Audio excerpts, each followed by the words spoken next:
When a calculated question turns a routine briefing into a storm, Karoline Leavitt faces her biggest challenge yet. She approached the podium, cleared her throat, and glanced over the sea of faces. Microphones, recorders, and cameras dotted the space, each lens waiting hungrily for a headline.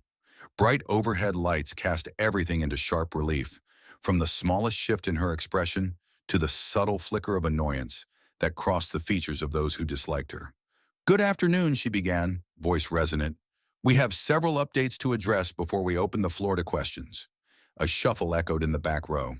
More reporters trickled in, some tardy, some deliberately dramatic, eager to catch every second of the action. After a quick rundown of policy announcements, economic changes, healthcare revisions, and infrastructure updates, Caroline braced herself. The real questions were about to come, and as she studied the faces staring back at her, she could practically pinpoint the individuals waiting to pounce. Hands shot up like arrows. She scanned the room, choosing a familiar journalist with a reputation for fairness. He asked about the administration's new budget plan, particularly regarding environmental funding. Caroline answered in a measured tone, highlighting key numbers and strategic allocations. Nothing too controversial, just standard talk. Another question probed a recent education policy shift, which she navigated with minimal friction. She'd done this 1,000 times. Keep composure, remain factual, give them enough to report without feeding a scandal. Then a voice cut through the general din, a voice she recognized, the liberal reporter. Caroline's stomach tensed. She was perched in the second row, poised on the edge of her seat, a half-smile playing at her lips. Caroline nodded in acknowledgement, determined to keep things civil. "Go ahead," she said. The reporter leaned forward. "I want to address something that many Americans are talking about. Do you believe this administration's approach to national security is intentionally leaving specific communities vulnerable?" The question bristled with implication. Caroline had anticipated an aggressive angle, but this was more pointed than usual. Still, she held her ground. "I've spoken on this before," Caroline replied, keeping her voice level. "Our national security strategies aim to protect all citizens, regardless of demographic.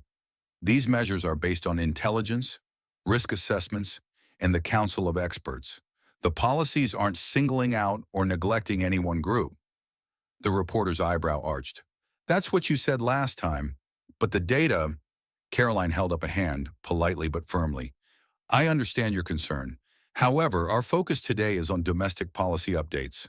I'm happy to circle back to national security at the end, if we have time." Murmurs rippled across the room. Cameras panned to capture the tension. The reporter didn't back down. "So you're refusing to address the question directly?" Caroline sighed inwardly. "I'm not refusing. I'm staying on topic, which for this briefing is primarily domestic policy. If there's time left, we'll revisit. Next question." She scanned for another raised hand, but the reporter pushed again. "Why is it so difficult," the reporter asked, voice lifting, "for this administration to be transparent about a possible bias in how communities are protected?" Caroline gripped the edges of the podium. This was a move she'd seen before. Keep repeating the question, corner her until frustration shows. She forced her tone to remain calm. "As I said, we will address national security questions once we finish the scheduled agenda.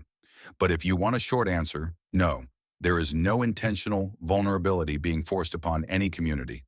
Let's move on." A swirl of tension coiled in the room. Journalists shifted, unsure if they should jump in or let the two continue sparring. Caroline pointed to someone in the back, hoping for a new question, but the same voice rose again, slicing through the charged silence. "Ms. Leavitt, do you believe ignoring such concerns fosters distrust in the administration?" The retort bristled with a challenge. Caroline's patience thinned. She met the reporter's gaze steadily. "I'm not ignoring anything. I've already stated the administration's stance. We have a schedule to maintain. If you're unwilling to respect that, I'll have to give the floor to someone else." A hush fell over the room, eyes darting between Caroline and the reporter. They could sense the brink of escalation. The reporter let out a scoff, loud enough for the cameras to pick up. "You talk about schedules, but the American people don't care about bullet points. They care about real answers." Caroline inhaled, keeping her expression neutral. She knew the game. Every second of her reaction was prime fodder for headlines.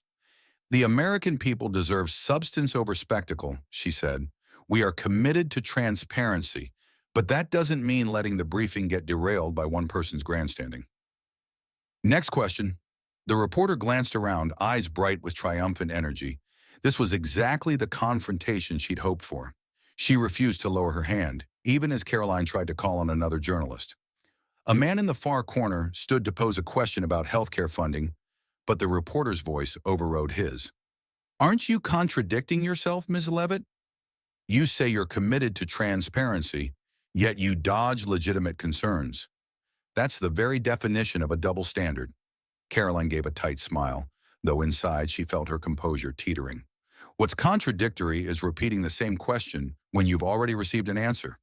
The reporter laughed, incredulous. That wasn't an answer, that was deflection.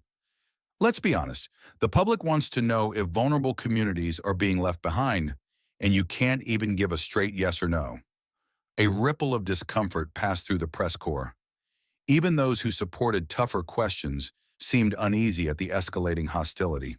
They knew the difference between pressing for clarity and staging a showdown. Karoline exhaled. Look, she said, letting some of the frustration color her words, I have a responsibility to keep this briefing on track. If you want a deeper dive into national security policy, schedule an interview with the relevant department.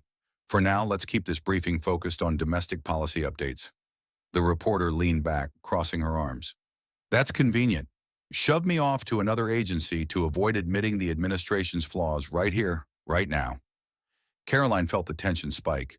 She glanced at a security officer stationed discreetly at the edge of the room. Their eyes met, a silent exchange. She gave a tiny shake of her head. Not yet, she thought.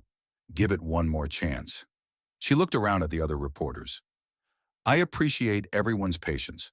Let's move to a question from the second row. She pointed at another journalist who quickly launched into a query about proposed tax reforms.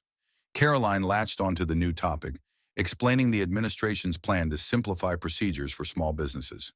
Her voice steadied as she rattled off the relevant data, a wave of relief washing over her. Maybe the confrontation had finally passed. But halfway through her answer, the same voice interrupted once more, unwavering in its pursuit. So you're not going to address it at all? You realize that your refusal to speak is practically an admission of guilt. Karoline's hand clenched around the microphone. Enough was enough. A murmur rose among the reporters. This was crossing a line. Even the camera operators seemed uneasy, shifting to capture Karoline's reaction. I will remind you, she said, tone ice cold, that we have a decorum policy here. You have asked the same question multiple times and I have answered. If you persist in disrupting this briefing, I will ask you to leave. A spark of triumph lit in the reporter's eyes. So you're going to throw me out for doing my job, Ms. Leavitt? Karoline's gaze never wavered. I'm going to ask you to leave for refusing to follow protocol. Everyone in this room respects the rule that each reporter gets a turn to speak. You've dominated this briefing long enough, repeatedly, without new information. It's time to let others ask their questions. She signaled to the staffer at the side door, who nodded and reached for a radio. The energy in the room condensed into a sharp, pulsing hush. Nobody moved, nobody spoke. It felt like the entire world was balanced on a knife's edge, waiting to see if Karoline would carry out her threat. The reporter stood defiant. This is exactly what we expect from an administration that censors tough questions.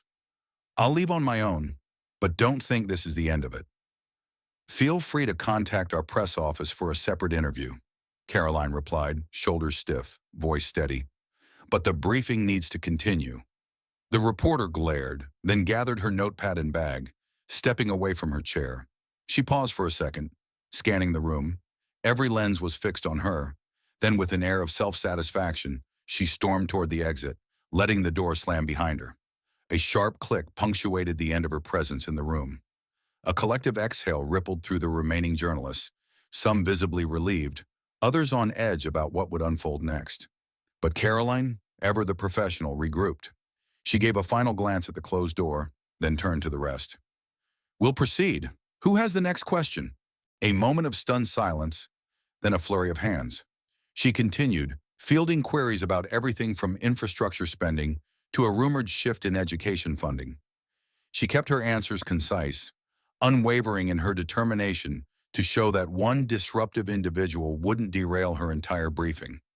She noticed a few reporters exchanging glances, probably anticipating how quickly the incident would blow up online. But she pushed forward, refusing to let the tension rattle her confidence. Eventually, Karoline concluded the scheduled announcements. She thanked everyone for their time and signaled that the briefing was over. People began to shuffle, murmuring among themselves. Camera operators packed up. Journalists scribbled last-minute notes, and staffers approached her with phones buzzing. A couple of reporters lingered, clearly hoping for an off-the-record comment on the confrontation that had just taken place. Karoline offered polite but firm smiles, refusing to be drawn into the gossip. She slipped out of the room, ignoring the hum of speculation. Even as she left, she felt a wave of inevitability. The footage of this showdown would be dissected on cable news before she could even grab a coffee. Every expression, every pause, every subtle reaction, scrutinized, debated, likely misrepresented. For now, though, she needed a moment of quiet, a moment to breathe. Outside, a staffer intercepted her, phone in hand, notifications blazing across the screen. "Karoline," he said, voice hushed, "it's already trending. Multiple headlines about you silencing the press. She's scheduled interviews on 3 major networks." Karoline closed her eyes briefly. "Of course. Thanks for letting me know," she said. "I'll handle it." She turned away, refusing to let the pit in her stomach deepen. She walked down the corridor to her office, her heels clicking decisively. This was the job. She'd weather this like she had every other storm. Behind closed doors, she found herself alone for the first time that day. She loosened her blazer, inhaling slowly. Outside, footsteps rushed past, muffled voices swirling around in a continuous loop of phone calls, urgent messages, and the relentless churn of breaking news. She let her shoulders drop, massaging the tension at the back of her neck. The confrontation played out in her mind. The repeated jabs, the pointed accusations, the final decision to remove the reporter. There would be fallout, no doubt about it. But there had been no other choice. Before she could indulge in second-guessing, there was a knock at the door. She let out a quiet sigh. "Come in," she said. A communications aide slipped inside, cradling a tablet loaded with real-time coverage. "I'm sorry to bother you, but you'll want to see this." He held out the device, the screen glowing with fresh headlines. Reporter booted after challenging press secretary. Administration accused of intimidation. Free speech under fire, Leavitt shuts down question. Video clips played in loops, each focusing on Karoline's reaction. The moment she signaled security, the reporter's dramatic exit. Karoline skimmed the headlines, lips pressed into a thin line. She wasn't surprised. "Any official responses so far?" she asked, controlling the tension in her voice. "People are divided. Some say you did the right thing by maintaining order. Others claim you trampled on the First Amendment," the aide reported. "She's booked for interviews this evening, likely to paint herself as a victim." Karoline nodded, her jaw tight. "Understood. Have we released an official statement with context?" "We have a draft," the aide said, swiping across the screen. "We explain the events leading up to her removal, emphasize repeated warnings, then clarify that she wasn't barred from press engagement entirely. She was just asked to respect the briefing rules." "Good. Finalize it and release it. Make sure it's factual and measured, no inflammatory language. We're not looking for a brawl. Also, get me the log of her question history. I want a record of how many times she asked that same question in previous briefings." The aide nodded, left the room quickly. Karoline sank into her chair, fingertips pressed to her temples. The day had turned into a slog of damage control, but she knew how these things went. The news cycle thrived on conflict, and she just handed them prime material. She couldn't undo that. The only option now was to face it head-on and pivot the narrative to the actual policies she was there to discuss. Another rap at the door. She almost groaned. "Yes?" A senior advisor stepped in, face solemn. "We need to talk. The White House counsel's office wants a word about the optics. They won't condemn you openly, but they suggest you refrain from further comment until they do some internal damage control." Caroline's frustration simmered. I wasn't planning on stirring the pot, but I refused to apologize for enforcing basic guidelines. The advisor gave a curt nod. Just keep a low profile for the next 24 hours. Let the dust settle. In the meantime, the West Wing wants a short memo summarizing what happened and your rationale. They might reference it in a press release later. Caroline bristled internally. She hated the idea of having to justify herself to higher-ups who had never stood behind that podium. But she understood the game well enough. Fine, she said. I'll get that written up. He lingered. They might also want you to consider a follow-up statement in a few days, reaffirming commitment to press freedom, but clarifying that disruptions can't go unchecked. Something that placates the critics without throwing you under the bus. A bitter laugh escaped Caroline's lips. Of course, because that's exactly what they need. Another statement to keep the story alive. She sighed. All right, I'll draft something, but don't expect me to grovel. Never, he said with a small smile. Everyone knows you're not the groveling type. With that, he left, closing the door softly. Caroline gazed at the digital clock on her desk, realizing the day was nowhere near over. Outside, the hum of frantic activity continued. She scrolled through her phone, ignoring the wave of social media mentions. A few messages from allies. Hang in there. You did the right thing. We've got your back. She appreciated the support, but it only went so far. She knew that in the court of public opinion, every second counted, and right now the narrative was forming without her input. The confrontation lingered in her mind. Could she have handled it differently? The reporter had been aiming for a headline, and Caroline had given it to her. But what were her alternatives? Let one voice dominate the entire briefing, overshadowing everything else that needed discussing. If she had caved, it would set a precedent that any reporter could grandstand and monopolize the time. She tried to reassure herself that she'd made the right call. Enforcement of rules wasn't censorship. Leaning back, she stared at the ceiling. She pictured the moment security was alerted, that single glance she'd given. Perhaps in hindsight, it looked dramatic. Could I have just ignored her? She murmured to herself. But ignoring the reporter wouldn't have helped either. She would have just continued speaking over everyone, turning the briefing into chaos. Sometimes a line has to be drawn. Outside, a volley of voices rose, drifting through the crack in the door. She heard her name, followed by an insistent question. Curiosity piqued. She stood up and walked to the threshold. Peering down the hallway, she caught a glimpse of staffers huddled around a TV in a conference room. Her own image flickered on the screen, a replay of the press conference. She quietly approached, taking a spot behind them. On screen, the reporter was mid-question, voice loaded with accusation. Then Caroline's response, calm but firm. Next, the tension escalated, culminating in that final moment where she requested the reporter leave.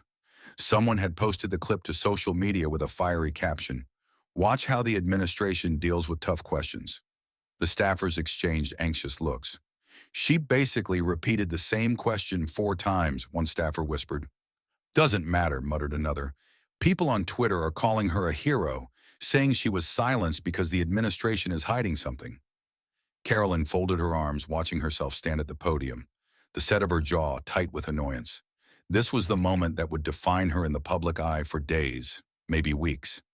She felt a surge of resentment toward the reporter, who'd orchestrated the scene so perfectly. Then again, she recognized it was part of the job. She returned to her office, closed the door, and began drafting her memo. Calm, concise language, minimal spin, just the facts. The reporter repeatedly asked the same question. It was unrelated to the scheduled focus. Multiple attempts were made to redirect. The reporter refused to comply, thus was asked to leave. Easy enough to write, but would people believe it? Her phone buzzed with a message from a friend in the industry. Keep your head up. News cycles move fast. She typed a quick reply. Trying. News cycles did move fast, but certain stories had a way of latching on to the collective consciousness, especially if they fit a convenient narrative about censorship or conflict. She braced herself for an onslaught of opinions from every corner of the internet. Minutes turned into hours, and dust settled outside the windows. She slipped out of the building, heading to her car, while staffers still bustled through corridors, prepping statements and pulling data. The drive home was tense, each radio station and talk show analyzing the day's events. She flicked it off, preferring silence over the swirl of commentators dissecting her every move. Once home, she tried to decompress, but the beep of her phone was relentless. She turned off notifications. For a moment, there was quiet. She thought back to the briefing room, the sea of inquisitive faces, the tension that rolled in waves, and the single figure who refused to yield. She remembered how her voice sounded in her own ears when she told the reporter, "I will ask you to leave." That finality, that ring of authority, it was jarring even to her. Sleep didn't come easily. Memories of heated exchanges replayed, mingling with anxious speculation about what tomorrow's headlines would bring. But eventually exhaustion overtook her, pulling her down into a fitful rest. When morning arrived, it brought with it a fresh wave of coverage. Text messages from colleagues. "Brace yourself for the talk shows." She dressed quickly, mentally steeling herself. Another day at the job, another day defending her decisions. She arrived early at the office, hoping to get a handle on the narrative before it spiraled further. A staffer rushed up the moment she walked in. "She's on 3 networks right now, painting you as anti-press." Karoline didn't even flinch. "Let her," she said, heading toward the press team's area. "We'll stick to the facts." She spent the morning reviewing transcripts of the reporters' interviews. Each soundbite felt like a carefully orchestrated performance, designed to ignite outrage. Phrases like "silence for speaking truth," "refuse to be transparent," "threat to democracy." The more Karoline read, the more her head throbbed. How does one fight back against a half-truth that spreads faster than you can correct it? A junior aide approached, face etched with concern. "We have new inquiries from multiple outlets wanting your side of the story. Should we grant interviews?" Karoline paused. "Not yet. We'll release one statement with the unedited footage. After that, no more comments. Feeding the narrative will only keep it alive." The aide nodded, tapping notes into a tablet. That afternoon, they posted the video of the briefing, start to finish, letting viewers see how it unfolded in context. No dramatic commentary, just raw footage. Some watchers praised Karoline for keeping order. Others claimed the clip proved their point. She cut off tough questions. The cycle continued, spinning in circles around the same event. By the time the official press day began, the building buzzed with chatter.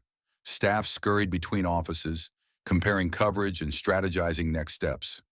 The press secretary's domain was under a microscope, and Karoline was at the center. Eventually, she found herself leading another briefing. This time, she was prepared for possible provocations. As she approached the podium, a hush fell.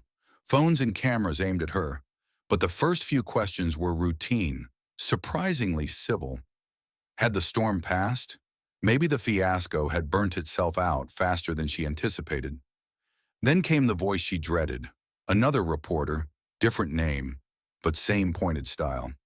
"Ms. Leavitt," he began, "do you have any comment on the allegations that you stifle the press when it asked difficult questions?" Karoline exhaled through her nose. Here it was again.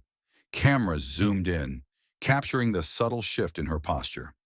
She gave a composed nod. "I respect every journalist's right to ask hard questions. I only ask that they respect the briefing structure and allow equal opportunity for all reporters." The man's expression revealed he wasn't entirely convinced. "But some say your actions send a message that challenging inquiries won't be tolerated. How do you respond?" Karoline steadied herself. "We have rules in place to keep these sessions productive. When someone repeatedly ignores those rules, we address it. That doesn't negate their right to ask questions. It ensures everyone has a chance to be heard." She kept her voice calm, refusing to betray any trace of agitation. The cameras caught every nuance anyway. He frowned slightly but didn't push further. She took another question, smoothly redirecting the conversation to newly proposed legislation. If the press wanted more theatrics, she wasn't giving it. She kept the session concise, letting other reporters field their queries. When it wrapped, she stepped off stage, her spine rigid with tension. She spotted a cluster of staffers murmuring excitedly. One rushed forward. "That was great," she said. "Measured, polite. You basically diffused him." Karoline gave a tight smile. "We'll see how it plays on TV." She walked away, mindful of her posture, aware that eyes might still be on her. Even outside the briefing room, the walls had ears. The story would continue to evolve, with or without her involvement. Her phone buzzed, a text from an acquaintance in media. They're calling you no nonsense, unflappable. Some are actually impressed. Caroline wasn't sure if that was comfort or just another piece of the puzzle. She typed back a brief reply. Thanks. When she returned to her office, an intern appeared, offering a stack of news summaries. Caroline flipped through them quickly. The saga dominated headlines, overshadowing policy announcements. She swallowed frustration. This was never what she wanted. She'd accepted a role in the public sphere, but not for the spectacle.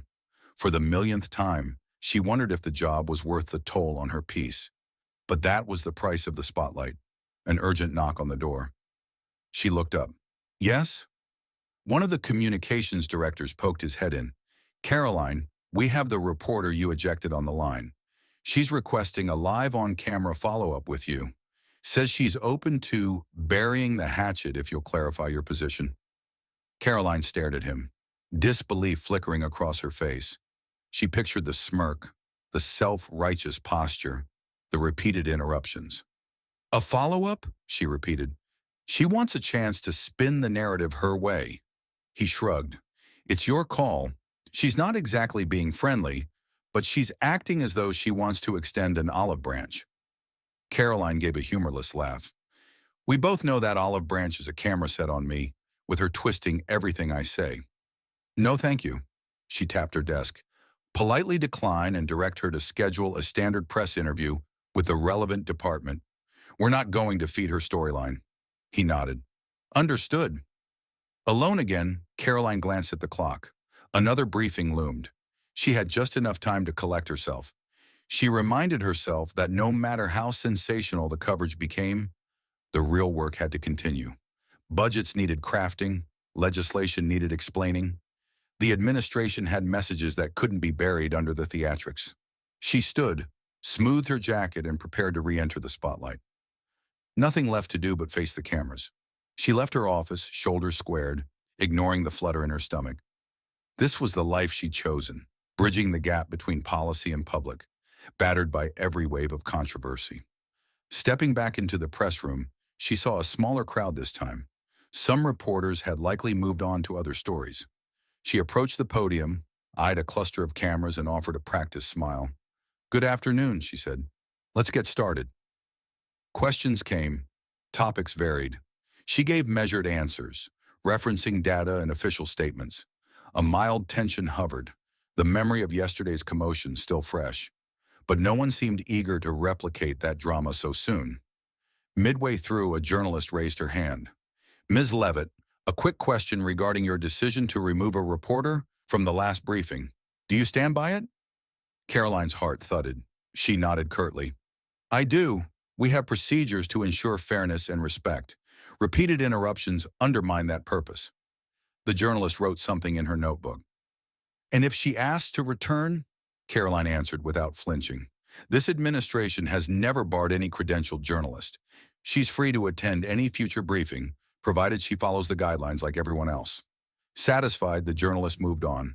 No fireworks, no heated exchange, just a note scribbled on paper. The session continued, a subdued but distinctly more efficient affair. Caroline breathed easier, focusing on policy points. By the time she ended, she felt drained yet relieved. She stepped down, and the quiet thrum of the departing press corps faded behind her. In the hallway, staffers nodded encouragingly. One gave her a discreet thumbs up. She offered a small smile in return. It wasn't victory exactly, but it felt like a step toward regaining control of the narrative. Finally, after the last question and final sign-off, the day's official press schedule concluded. She retreated to her office, shutting the door behind her. The building still pulsed with calls and strategizing, but she allowed herself a moment to exhale. The interview cycle was finished, at least for now. Everything else could wait. She sank into her chair, letting the hum of voices fade to background static. Her final thought as she closed her eyes. She had survived one more round. Whatever came next, she'd be ready. She loosened her grip on the edges of her desk, aware that the moment the door closed behind her, the clamor for a reaction would intensify. This is real life, she told herself softly. Not a scripted drama, even if it feels like one. Outside, the newsroom buzzed. People typed away at laptops, phones rang endlessly, and muffled conversations about angles and headlines seeped under the door. She pictured them sorting clips, analyzing her expressions, dissecting every tilt of her head. The reporter who'd challenged her was no doubt relishing the attention, already lining up her next camera spot. Caroline could almost see her face, lighting up every screen with that triumphant glare, painting herself as the champion of free speech. But the press conference was over. Despite what critics said, Caroline hadn't barred the reporter from attending in the future. She had simply ended a standoff that risked undermining the entire session. Some claimed she was stifling debate. Others argued she'd shown backbone by not allowing one voice to monopolize the floor. Either way, she knew this was bigger than that single confrontation. It was about the line between tough questions and personal attacks, between accountability and chaos. There wasn't a neat solution. Tension was baked into the institution. Journalists and spokespeople both had roles to play, but the drama emerged when either side insisted on pushing beyond respect. Removing her blazer, she dropped it over the back of her chair. Her reflection on a framed photograph caught her eye. It was from her early days in politics, standing beside a mentor who taught her that controlling the narrative often meant controlling one's composure. That lesson echoed in her mind. Never let them see you sweat. She smiled wryly, wishing she felt as confident inside as she tried to appear. A gentle knock on the door frame made her turn. A junior staffer peered in. "Ms. Leavitt, do you need anything before I head out?" She seemed almost shy, as though uncertain how Caroline would react after such a volatile day. "No, thank you," Caroline replied, softening her tone. "I'm all right. Go on home, get some rest." The staffer nodded, disappearing into the corridor. Caroline listened to the sound of footsteps fade. As the office grew quiet, she realized how rare solitude was in this environment. She gazed at her phone, dozens of alerts still flashing. But for once, she ignored them.